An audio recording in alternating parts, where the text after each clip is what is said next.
Hello friends. आज मैं आपको बताऊंगा प्रोविजन फॉर डाउटफुल डेट्स क्या होता है। Provision for doubtful that means profit set aside for future loss.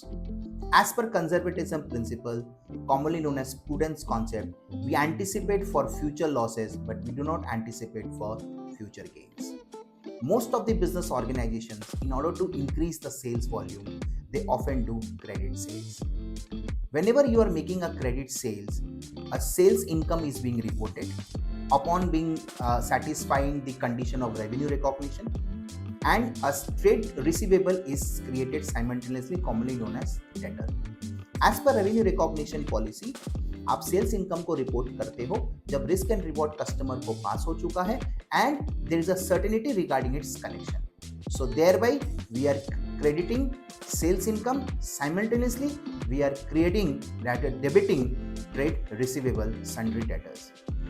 Every year end we will assess the position of these sundry debtors which are still existing in our balance sheet. क्या हमारी collection की जो certainty है वो same है या वो बिगड़ गई है. अगर वो बिगड़ गई है तो उन डेटर्स पे हमको प्रोविजन फॉर डाउटफुल डेट्स का अनुमान लगाना पड़ेगा. ये जो प्रोविजन फॉर डाउटफुल डेट्स होते हैं, it is estimated purely by the management. However banking company के केस में क्या होता है, बैंकिंग कंपनी जब अपने कस्टमर्स को लोन देती है तो वो भी उनका एक कस्टमर हो गया, सन्ड्री डेटर हो गया. तो उन सन्ड्री डेटर्स पे आरबीआई अपना गाइडलाइंस दिया है कि इस वाले सन्ड्री डेटर पे आपको प्रोविजन इस तरीके से बनाना है. उसमें आरबीआई ने वहां पे डेटर्स को क्लासिफाई किया है as performing asset, as non performing asset. Performing assets पे प्रोविजन बनता है कम रेट से. नॉन परफॉर्मिंग एसेट मतलब principal and interest is overdue for more than 90 days, then in that case वो नॉन परफॉर्मिंग कैटेगरी में जाता है. और नॉन परफॉर्मिंग में भी और भी बहुत सारे सब कैटेगरीज है and accordingly provision for doubtful debts is being created in case of banking company.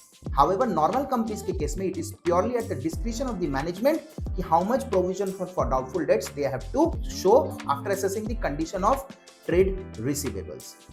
So either it is calculated as a percentage of credit sales that you have done. Suppose मैंने जो भी credit sales किया उसका 3 से 4% मैं doubtful debts दिखाना चाहता हूँ, या जो भी मेरा closing debtor है at year end उसका एक certain percentage का मैं doubtful debts create करता हूँ. For more information, stay tuned with our classes. Thank you so much.